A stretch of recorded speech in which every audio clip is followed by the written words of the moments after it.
இது நம்ம பாரம்பரியம்.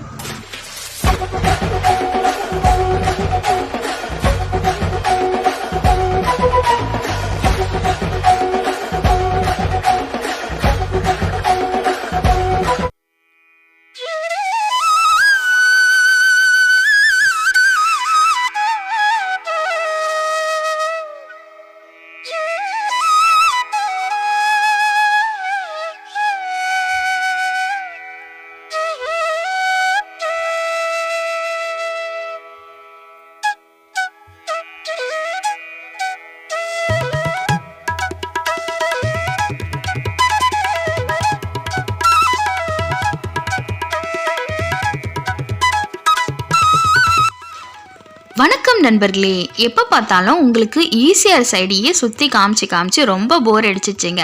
அதனால் நம்ம சேனலில் இன்றைக்கி நான் உங்களை ஒரு வித்தியாசமான ட்ரிப்புக்கு தான் கூட்டிகிட்டு போகிறேன். அது என்ன ட்ரிப்புன்னு பார்த்தீங்கன்னா, எங்கள் குலதெய்வம் கோயிலுக்கு தாங்க நாங்கள் இன்றைக்கி போக போகிறோம்.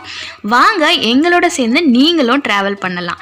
எங்களோட குலதெய்வம் கோவில் எங்கே இருக்குன்னா ஹனுமந்தபுரம் தாங்க. அகோரஸ் வீரபத்ர சுவாமிகள் தான் எங்களோட குலதெய்வம். அந்த கோவில் எங்கே இருக்குன்னா சிங்கப்பெருமாள் கோவிலுக்குள்ளே நம்ம வரணும். சிங்கப்பெருமாள் கோயிலுக்கு கொஞ்சம் ஒரு 3-4 ஸ்டாப்பிங் தள்ளி உள்ள ஹனுமந்தபுரம் இருக்குது. அகோர வீரபத்ரர் சுவாமிகள் கோவில் இருக்குது. ரொம்பவே சக்தி வாய்ந்த கோவிலுங்க. எங்களோட குலதெய்வம் ரொம்பவே சக்தி வாய்ந்த தெய்வம் தான். இப்போ நம்ம கோவிலுக்கு தான் போயிட்டுருக்கோம். ரொம்பவே ஒரு ஃபாரஸ்ட் ஏரியா தான் அது. ஃபுல்லுமே ஃபாரஸ்ட் ஏரியா ப்ளஸ் கிராமம் சைடும் கூட. அழகான ஒரு பச்சை பசேல்னு பார்க்குறதுக்கே அவ்வளோ சூப்பராக இருக்கும். எங்கள் ஊர் குலதெய்வத்தோட ஊர் ரொம்பவே அழகான ஊர். நாங்கள் ட்ராவல் பண்ணிகிட்டே இருக்கும் போது அவ்வளோ என்ஜாய் பண்ணோம். அப்படியே சுற்றி பார்த்தோன்னா அவ்வளோ பச்சை பசேல்னு இருந்துச்சு. அப்படியே அந்த சிட்டி சைடை விட்டுட்டு கிராமத்து சைடுக்குள்ளே என்ட்ரி ஆகும்போது அவ்வளோ ஒரு நல்ல ஃபீலிங் இருந்தது. ஃப்ரெஷ் ஆக்சிஜனு, நல்ல ஒரு தாட்ஸ் எல்லாம் அவ்வளோ பாசிட்டிவாக இருந்துச்சு. பார்க்குறதுக்கே கண்ணுக்கெல்லாம் ரொம்ப குளிர்ச்சியாகிடுச்சு. அந்த க்ரீனிஷாக பார்த்த உடனே அவ்வளோ சூப்பராக இருந்துச்சு. எங்கள் குலதெய்வம் கோவிலுக்கு வரும்போது அவ்வளோ சந்தோஷமாக இருந்துச்சு. இப்போ கோவிலுக்குள்ளே நாங்கள் வந்தாச்சு. இன்றைக்கி சண்டே அப்படின்றதுனால 12:01 யமகண்டம். அதனால் அதுக்குள்ளே நம்ம கோயிலுள்ள என்ட்ரி ஆகிடணும் அப்படின்னு சொல்லிட்டு நாங்கள் வந்தோம். 11:15 நாங்கள் கோவிலுக்குள்ளே வந்தாச்சு. அதனால் ஃபஸ்ட்டு நம்ம சாமியை பார்த்துடலாம் அப்படின்னு சொல்லிட்டு நாங்கள் கோவில் உள்ள என்ட்ரி பண்ணிவிட்டு சாமியை நல்லா தரிசனம் பண்ணிட்டோம். சாமி ரொம்பவே நல்லா தரிசனம் செஞ்சோம். வீட்டில் நான் உங்களுக்கு ஆல்ரெடி வீடியோவில் காமிச்சிருப்பேன். நம்ம வீட்டில் வெத்தலை கொடி இருக்கும். நான் வெத்தலை கொடியிலேருந்து வெத்தலைலாம் பறித்து எடுத்துகிட்டு வந்தேன். அப்புறம் சாமிக்கு சுண்டல் அவிச்சு எடுத்துகிட்டு வந்தேன். கருப்பு மூக்கடலை சுண்டல் அவிச்சு தாளித்து எடுத்துகிட்டு வந்தேன். சரி எல்லாருக்குமே கொடுக்கலாம், என்னால் முடிஞ்ச ஒரு தானம் எல்லாருக்குமே அப்படின்னு சொல்லிட்டு சுண்டல் அவிச்சு கொண்டு வந்திருந்தேன். அது எல்லாமே சாமிக்கு வச்சு அங்கே மூலஸ்தானத்தில் வச்சு பூஜை பண்ணிவிட்டு கொடுத்தாங்க. சரி நம்ம பொங்கல் வச்சிடலாம். எப்போவுமே பொங்கல் வச்சுட்டு தான் சாமியை பார்ப்பேன். இந்த தடவை டைமிங் பத்தலை. ஏன்னா 12 மணிக்குள்ளே சாமி பார்த்தணும் அப்படின்றதுனால நான் 11:15 உள்ளே என்ட்ரி ஆகி சாமி பார்த்தாச்சு. இப்போ பொங்கல் வைக்கிறதுக்கு நான் ரெடி பண்ணிட்டேன். பொங்கல் பாத்திரத்தில் அரிசியெல்லாம் கழுவி தண்ணி ஃபில் பண்ணி வச்சுட்டு குங்குமம் மஞ்சள் வச்சு பொங்கல் பாத்திரம் இப்போ ரெடியாக இருக்குது. இப்போ அடுப்பு பற்ற வச்சிடலாம். என் ஹஸ்பண்ட் தாங்க எனக்கு எப்போவுமே ஹெல்ப் பண்ணுவார் பொங்கல் வைக்கிறதுக்கு. ஏன்னா நான் கேஸ்லேயே சமைச்சு எனக்கு பழக்கம் ஆயிடுச்சா.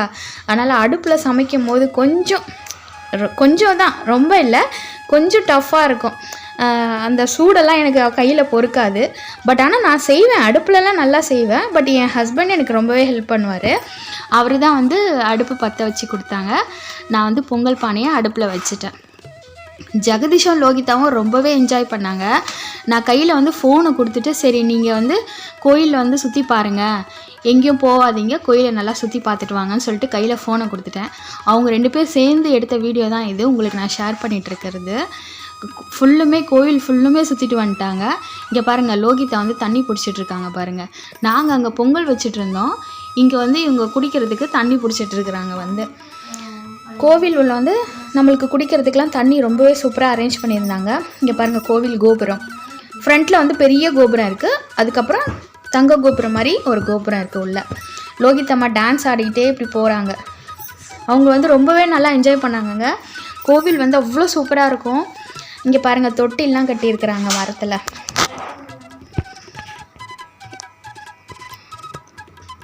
அப்புறம் வந்து அங்கே நிறைய கடைகள்லாம் இருந்துச்சு, பானை கடைகள், மண்பாண்டங்கள் நிறைய கிடைக்குங்க. மண்பாண்டங்கள் கடை வந்து ரொம்பவே இருக்குது. ஏன்னா கிராமத்து சைடுன்னு சொன்னேன் இல்லைங்களா, அங்கே போய் நம்ம பார்த்தோன்னா மண்பாண்டங்கள் அவ்வளோ இருக்கும். நான் வச்சுருக்க மண்பாண்டம் உங்களுக்கு நிறைய வீடியோஸில் நான் காமிச்சிருப்பேன். மண்பாண்டங்களையும் நான் சமைச்சிருப்பேன். அது எல்லாமே நான் இங்கேருந்து பர்ச்சேஸ் பண்ணிட்டு போனது தான், வாங்கினது தான். எங்கே போனாலும் நம்ம பசங்க பொம்மை கடையை மட்டும் விட மாட்டாங்க. இங்கே பாருங்கள், அங்கே தான் அவங்களோட கான்சன்ட்ரேஷனே இருக்கும். சரி நம்ம பொங்கலை பார்க்கணுன்னு சொல்லிட்டு அப்படியே வந்துட்டாங்க பசங்க. வந்துட்டு அவங்க வரும்போது கரெக்டாக பொங்கலும் பொங்கி வந்துருச்சு. அப்படியே அதை ஷூட் பண்ணி உங்களுக்கு காமிக்கிறேன் பாருங்கள். பொங்கலும் நல்லா பொங்கி வந்துருச்சு, சூப்பராக பொங்கிட்டு இருக்குது. பொங்கல் வந்து எப்போவுமே பொங்கும்போது அகோர வீரபத்ரர் வந்து சிவன் தான் அவர். அதனால் வந்து நாங்கள் பொங்கல் பொங்கும்போது எப்போவுமே ஓம் நம சிவாய அப்படின்னு சொல்லிட்டு 5 தடவை சொல்லிவிட்டு கொஞ்சம் பொங்கல் எடுத்து பூமாதேவிக்கு கீழே நாங்கள் வந்து கொஞ்சம் சமர்ப்பிப்போம். அந்த மாதிரி பண்ணிவிட்டு அதுக்கப்புறம் நாங்கள் வந்து அந்த பொங்கல் வந்து மிக்ஸ் பண்ணி விடுவோம். அரிசியை, பச்சரிசி அதை வந்து நல்லா மிக்ஸ் பண்ணி விட்டுட்டு, இப்போ வந்து பொங்கல் வந்து பொங்கிருச்சு. அரிசி வந்து நல்லா வேகணும், வெந்து அந்த தண்ணியெல்லாம் கொஞ்சம் ட்ரை ஆகி வரணும். அதுக்கப்புறம் தான் நம்ம வெல்லம் போட போகிறோம்.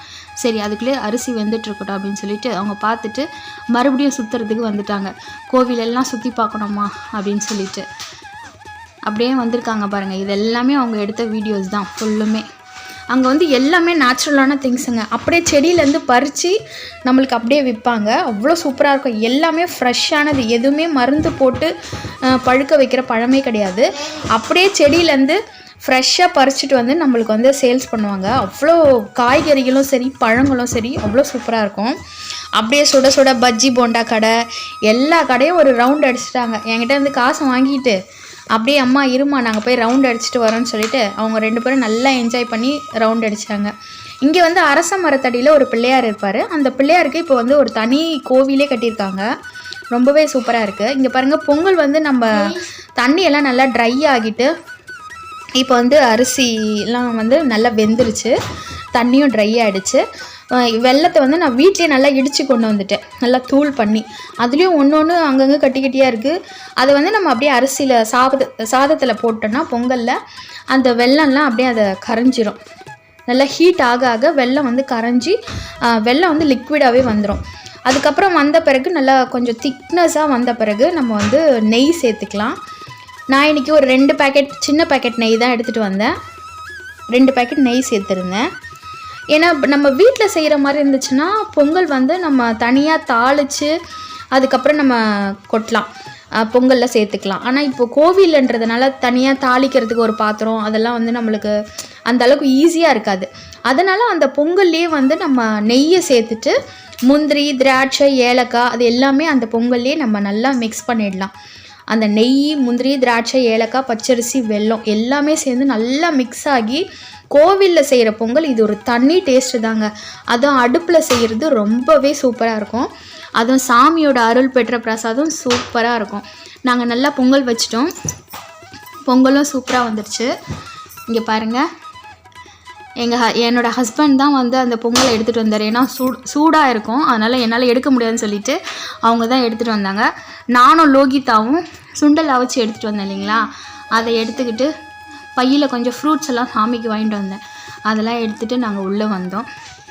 நாங்கள் தான் சாமி உள்ளே தரிசனம் பண்ணிட்டோம். சரி நம்ம வெளியில் வச்சுட்டு பொங்கல் சுண்டல்லாம் மறுபடியும் வெளியே வச்சு கற்பூரம் ஏற்றிடலாம் அப்படின்னு சொல்லிட்டு கற்பூரம் ஏற்றினாங்க. நந்தி பகவான் இங்கே தான் இருக்கார். அவருக்கு முன்னாடி வந்துட்டு நான் செஞ்ச பிரசாதம் பொங்கலையும் சுண்டலையும் வச்சு நான் கற்பூரம் ஏற்றியாச்சு. அங்கே வந்து மங்கீஸ் நிறைய இருக்குங்க. எங்கே பார்த்தாலும் கோவிலில் நிறைய குரங்குகள் இருக்கும். அதான் எதுவுமே நம்மக்கிட்ட அவ்வளோ சேட்டை எதுவுமே பண்ணாது, அவ்வளோ சூப்பராக நம்மக்கிட்ட பிஹேவ் பண்ணோம். எங்களுக்கும் அவ்வளோ பயம் இல்லை. ஃபஸ்ட்டு ரொம்ப பயந்தோம். நாங்கள் குலதெய்வ கோயிலுக்கு போகும்போதெல்லாம் அங்கே நிறைய மங்கீஸ் இருக்கும்னு சொல்லிட்டு. ஆனால் இப்போ அந்த பயம்லாம் இல்லை. அப்புறம் நான் செஞ்ச பிரசாதம் எல்லாருக்குமே வச்சு கொடுத்துருந்தேன். இங்கே பாருங்கள், மங்கீஸில் என்ன சேட்டை பண்ணிகிட்ருக்காங்கன்னு சொல்லிட்டு அதையும் நம்ம பசங்க நல்ல வீடியோ எடுத்துருக்குறாங்க. இது வந்து கோவில் உள்ள நல்லா பெயிண்டிங்ஸ்லாம் பண்ணி கதவெல்லாம் இப்போ புதுசாக செஞ்சு போட்டிருந்தாங்க. இங்கே பாருங்கள், சூப்பராக இருக்குது. கதவு நல்லா பெரிய கதவு, எவ்வளோ பெரிய தாப்பால் பழங்க பாருங்கள், சூப்பராக இருக்குது. லோகித் அதெல்லாம் பார்த்துட்டு விளையாடிட்டு இருந்தாங்க. சாமி அவ்வளோ அழகாக இருக்குது. அந்த கதவில் வந்து சாமி சூப்பராக செதுக்கியிருக்காங்க. கதவே பார்க்க சூப்பராக இருக்குது. சரி நம்ம எல்லாம் பிரசாதம்லாம் எல்லாருக்கும் வச்சு கொடுத்துட்டோம். சுண்டெல்லாம் அள்ளிட்டாங்க எல்லாருமே. அவ்வளோ சூப்பராக இருக்குது, சுண்டலும் சரி சக்கரை பொங்கலும் சரி அவ்வளோ சூப்பராக இருந்துச்சுன்னு சொன்னாங்க. எல்லாருக்கும் பிரசாதம் கொடுத்துட்டு வீட்டுக்கு கொஞ்சம் கொண்டு வரணும்னு சொல்லிட்டு கொஞ்சம் எடுத்துகிட்டு வந்தேன். அதுக்கப்புறம் வீரபத்திரரை நம்ம தரிசனம் பண்ணிவிட்டு பக்கத்துலேயே வந்து காளியம்மன் இருக்கிறாங்க. வீரபத்திர காளி அப்படின்னு சொல்லுவாங்க பார்த்தீங்களா, அவங்க தான் இங்கே பக்கத்துலேயே வந்து காளியம்மன் இருக்காங்க. நான் எப்போ வந்தாலும் அம்மனை தரிசிச்சுட்டு தான் போவேன். காளியம்மனை தரிசனம் பண்ணிவிட்டு எனக்கு ஃபேவரட்டான அம்மன், ரொம்பவே என்னோட ஃப்ரெண்ட்லியான அம்மன். நான் என்ன ஒரு கஷ்டமாக இருந்தாலும் இந்த அம்மன் கிட்ட வந்து சொல்லுவேன், உடனே அதை சரி பண்ணி கொடுப்பாங்க. அங்கே நாகத்தம்மன் கோவில் தனியாகவே இருக்கும், கோவில் இல்லை, நாகத்தம்மன் அங்கே இருக்கிறதுனால அவங்களுக்குன்னே ஒரு அங்கே ஃபோட்டோஸ்லாம் வச்சுருந்து அதெல்லாம் அங்கே வந்து பராமரிப்பாங்க. நான் எப்போவுமே அந்த அம்மன் கிட்டே போயிட்டு கொஞ்ச நேரம் ரிலாக்ஸாக போய் பேசிட்டு வருவேன். எனக்கு என்னவோ நான் சொல்கிறது வந்து அவங்க காது கொடுத்து கேட்குற மாதிரியே இருக்கும். அவ்வளோ ஒரு பாசிட்டிவான மைண்டு அந்த அம்மன் கிட்ட வேண்டும் போது. எல்லாமே போயிட்டு என்னோடய கஷ்டங்கள் குறைகள் எல்லாமே சொல்லிவிட்டு அந்த அம்மனை பார்த்துட்டு ஒரு நன்றி சொல்லிவிட்டு ரொம்ப மன மகிழ்ச்சியாக இருந்தது. இதே மாதிரி எப்போவுமே வந்து அந்த அம்மனை தரிசிக்கணும் அப்படின்னு சொல்லிட்டு வேண்டிட்டு நாங்கள் வந்துட்டோம். வர வழியில் பெரிய ஆஞ்சநேயர் கோவில், பட் ஆனால் அது மலை மேலே இருந்துச்சு, அது மேலே ஏற முடியல. இப்போ இருக்கிற கண்டிஷனுக்கு கண்டிப்பாக என்னால் மலையெல்லாம் ஏறவே முடியாது, ஏன்னா ரொம்ப டயர்டாக இருக்குது. காலையிலே நாங்கள் கிளம்பியாச்சு, அதனால் ரொம்ப டயர்டாக இருந்துச்சு. சரி இன்னொரு நாளைக்கு வரும்போது நம்ம கொஞ்சம் ரிலாக்ஸாக பார்த்துட்டு வரலான்னு சொல்லிட்டு அப்படியே வெளியே இருந்து சாமி கும்பிட்டுட்டு நாங்கள் கிளம்பியாச்சு. வர வழியில் ரொம்ப சூப்பராக இருந்தது. இங்கே பாருங்கள், பனைமரம், நம்மளோட பாரம்பரியமான மரமே பனைமரம் தான். தமிழன் பாரம்பரியமான மரம் வந்து பனைமரம். அந்த மரத்தில் பாருங்கள் எவ்வளோ நுங்கெல்லாம் இருக்குது. இங்கே பாருங்கள் பச்சை பசேல்னு வயல்வெளி, அப்படியே எதுவுமே கண்ணவே மூட முடியல, அவ்வளோ அழகாக இருந்துச்சு. தூக்கம் ஒரு பக்கம் வந்தாலும், ட்ராவல் பண்ணும் போது தூக்கம் வந்தாலும் அதெல்லாம் பார்க்காம இருக்கவே முடியல, அவ்வளோ சூப்பராக இருந்துச்சு. எல்லாமே பார்த்துட்டு அவ்வளோ நல்லா ரசிச்சுட்டே வந்தோம். நல்லா இருக்குது பாருங்கள். என்னதான் சிட்டி சைடில் இருந்தாலும் நம்ம கிராமத்து லைஃப் மாதிரி கண்டிப்பாக வரவே வராது. சரி கிராமத்தெல்லாம் தாண்டி நம்ம ஈசிஆர் சைடு வந்துட்டோம், நம்ம வீட்டு சைடு வந்தாச்சு. வந்து வர வழியில் பார்த்துட்டே வந்தோமா, அப்போ முட்டுக்காடு போட் ஹவுஸ் பார்த்தோம். அதுவும் பார்க்குறதுக்கு சூப்பராக இருந்துச்சு. அப்படியே உங்களுக்கு ஒரு ஷூட் காமிச்சிட்டு அப்புறம் வீட்டுக்கு வந்தாச்சு. வந்துட்டு சாமிக்கு நான் வாங்கிட்டு வந்த பொருள் எதுவாக இருந்தாலும், நான் சாமிக்கு கோவிலேருந்து எது வாங்கிட்டு வந்தாலும் சாமிக்கு வச்சு பூஜை பண்ணிவிடுவேன். கீரை வாங்கிட்டு வந்தேன், புளிச்ச கீரை. ஏன்னா அங்கே காய்கறிலாம் ரொம்ப ஃப்ரெஷ்ஷாக இருந்துச்சு, அப்படியே செடியிலேருந்து பறித்து அப்படியே விற்றாங்க. புளிச்ச கீரை வாங்கிட்டு வந்தேன், வாழைக்காய் வாங்கிட்டு வந்தேன், எலுமிச்சப்பழம், சுரைக்காய் வாங்கிட்டு வந்தேன், கோவக்காய். என் பையன் ரொம்ப நாளாக கோவக்காய் வேணுமான்னு கேட்டுட்டு இருந்தான், அதனால் அவனுக்கும் கோவக்காய் வாங்கியாச்சு.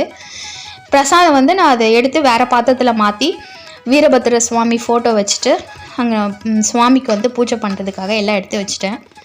இது வந்து கோவிலில் கொடுத்த பூ, சுவாமிக்கு அங்கேருந்து அர்ச்சனை பண்ணி கொடுத்தாங்க, அந்த பூ தான் இது. சுவாமிக்கு வந்து செலுத்திட்டு நான் எப்போவுமே எந்த ஒரு நல்ல விஷயமா இருந்தாலும் ஃபஸ்ட்டு நான் வந்து எங்கே போனாலும் ஒரு ஸ்வீட் பாக்ஸ் வாங்கிடுவேன். அதே மாதிரி கோவிலுக்கு போனாலும் சரி ஒரு ஸ்வீட் பாக்ஸ் கையோடு வாங்கிட்டு வந்துடுவேன். அந்த மாதிரி தான் ஒரு சின்ன ஸ்வீட் பாக்ஸு வாங்கிட்டு வந்தேன். வாங்கிட்டு வந்து நம்ம வீட்டில் இருக்கிற குட்டி பிள்ளையாருக்கு ஒரு ஸ்வீட்டு, எப்போவுமே அவருக்கு நான் ஒரு ஸ்வீட் கொடுத்துருவேன். அதே மாதிரி ஒரு ஸ்வீட் வச்சாச்சு அவருக்கு. இப்போ எல்லா பொருளையும் வச்சுட்டு நான் விளக்கேற்றிட்டு நான் பூஜை பண்ணிடுறேன். அதுக்கப்புறம் இந்த வீடியோவில் பார்த்துருப்பீங்க குபேந்திர பானை, இங்கே பாருங்கள் அந்த சைடில் இருக்குது பாருங்கள். இன்றைக்கி நான் குபேந்திர பானையும் வாங்கிட்டு இருந்தேன், அதெல்லாம் உங்களுக்கு வாங்கும் போது நான் ஷூட் பண்ண முடியல. சரிங்க நண்பர்களே, இது போன்ற நல்ல வீடியோ அடுத்த முறையும் நான் உங்களுக்கு தருவேன். மறக்காமல் நம்ம சேனலை சப்ஸ்கிரைப் பண்ணுங்கள், லைக் பண்ணுங்கள், ஷேர் பண்ணுங்கள், கமெண்ட்டில் சொல்லுங்கள். மீண்டும் அடுத்த வீடியோவில் சந்திக்கிறேன். தேங்க்ஸ் ஃபார் வாட்சிங் திஸ் வீடியோ.